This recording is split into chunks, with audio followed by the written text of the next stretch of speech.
पहले जैसे अब ना भलाई चलता।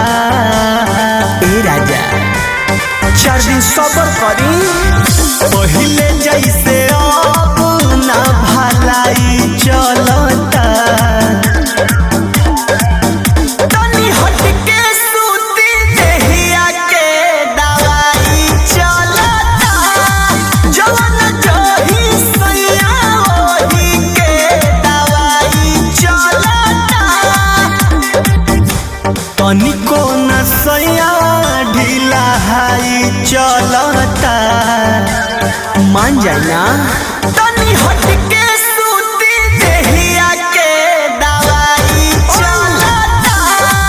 जवन जही सैया ओही के दवाई चलता।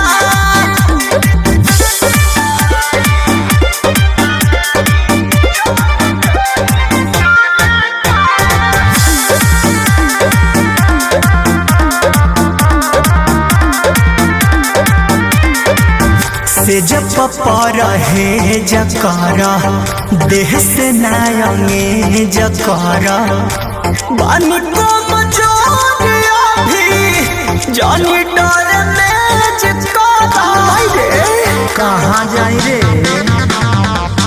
से जब पर है जकरा देह से नायंगे जकरा बानी को मजोरिया भी जानी बात बुझता रे कमाई गलता। तनी हट के सूती देहिया के दवाई चलता। जवन जही सैया ओही के दवाई चलता। कपसूल खातन ये राजा